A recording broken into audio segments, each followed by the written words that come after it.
कल 8 अक्टूबर 2024 को हरियाणा विधानसभा चुनाव 2024 का परिणाम दर्शकों आपके सामने होगा। 2 दिन पहले ही सभी चैनलों के द्वारा विभिन्न एग्जिट पोल किए गए। हमारे द्वारा भी एक एग्जिट पोल का वीडियो बनाया गया है जिसका लिंक आपको कमेंट बॉक्स में मिल जाएगा। वो वीडियो आप जाकर देख सकते हैं और अनुमान लगा सकते हैं कि इस बार किसकी सरकार आपके हरियाणा में आने जा रही है।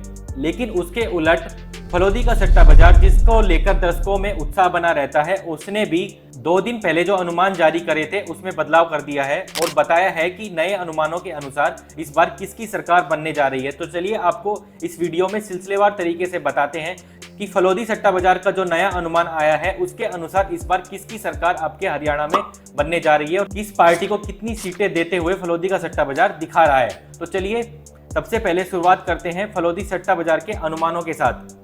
तो फलोदी सट्टा बाजार का सबसे पहले जो अनुमान निकल के आया है वो जिलेवार आया है। तो सबसे पहले फलोदी सट्टा बाजार का जिलेवार अनुमान जो कहता है कि गुरुग्राम जो क्षेत्र है वहां पर 11 सीटें हैं विधानसभा की और 11 सीटों में से 5 आपके बीजेपी जीत सकती है और 5 आपके कांग्रेस के खाते में जा सकती हैं और एक जो सीट है वो इनोला के खाते में जाता हुआ फलोदी का सट्टा बाजार बता रहा है। वहीं अगर फरीदाबाद के क्षेत्र की तरफ बड़े दर्शकों तो फरीदाबाद क्षेत्र को लेकर फलोदी सट्टा बाजार कहता है कि 12 सीटें हैं फरीदाबाद क्षेत्र में और 12 सीटों में से 3 बीजेपी जीत सकती है और 9 कांग्रेस के खाते में जा सकती हैं। वहीं अगर तीसरे क्षेत्र की तरफ बढ़े जो करनाल का क्षेत्र आता है वहां पर अगर टोटल सीटों की बात की जाए दर्शकों तो 13 सीटें आती हैं और 13 सीटों में से आपके 5 बीजेपी के खाते में फलोदी का सट्टा बाजार जाता हुआ बता रहा है और 8 सीटें आपके कांग्रेस के खाते में जाता हुआ बता रहा है। वहीं अगर अगले क्षेत्र की बात करें तो रोहतक क्षेत्र आता है। रोहतक क्षेत्र में 20 सीटें आती हैं दर्शकों और 20 सीटों में से 4 बीजेपी के खाते में जाता हुआ फलोदी का सट्टा बाजार बता रहा है और 13 सीटें आपके कांग्रेस के खाते में जाता हुआ बता रहा है। और अगर 3 सीटें की बात की जाए तो वो अन्य के खाते में भी रोहतक क्षेत्र में डाल रहा है।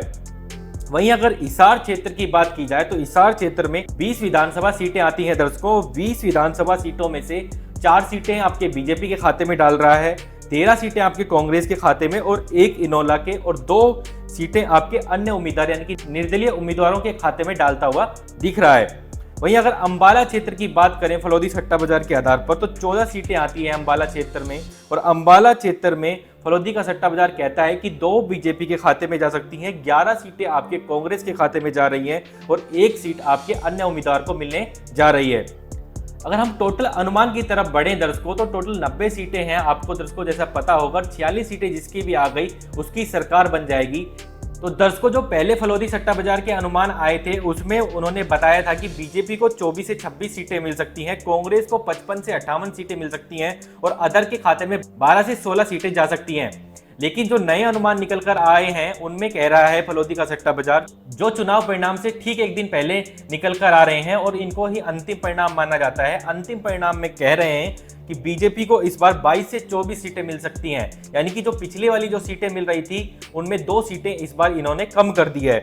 वहीं अगर कांग्रेस की बात की जाए तो कांग्रेस को जो पहले 55 से 58 सीटें देता हुआ दिख रहा था फलोदी का सट्टा बाजार, अब उन्होंने 57 से 59 सीटें इनके खाते में डाल दी है, यानी कि 1 सीट की बढ़ोतरी और कर दी है। वहीं अगर अदर की बात की जाए तो अदर को जैसे मैंने आपको बताया कि 12 से 16 सीटें पहले दे रहा था, इस बार अदर के खाते में 5 से 10 सीटें आपके फलोदी का सट्टा बाजार डाल रहा है। यानी कि परिणामों में ये अंतिम परिणाम है जो फलोदी सट्टा बाजार के द्वारा जारी करे गए हैं और इसी के आधार पर यह अनुमान लगाया जाता है कि यह बाजार कितना सटीक निकला है।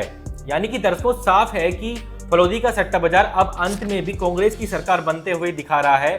जो पहले 1 सीट कम दे रहा था अब 1 सीट उन्होंने बढ़ा दी है और बीजेपी की 2 सीटों में कटौती कर दी है। आपको क्या लगता है दर्शकों, इस बार कांग्रेस की सरकार आ रही है हरियाणा में या बीजेपी की? नीचे कमेंट बॉक्स खुला है, उसमें आप अपनी राय जरूर बता सकते हैं। वीडियो के अंत में हम आपको एक डिस्क्लेमर दे दें कि सट्टा बाजार और सट्टा बाजार से जुड़ी हुई खबरों की हमारा चैनल किसी भी प्रकार से पुष्टि नहीं करता है और हम आप सभी दर्शकों को इसमें निवेश करने की भी सलाह नहीं देते हैं।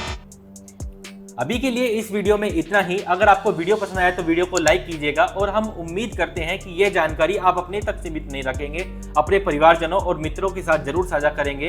कल मिलते हैं लाइव परिणामों के साथ, तब तक के लिए जय हिंद, जय भारत।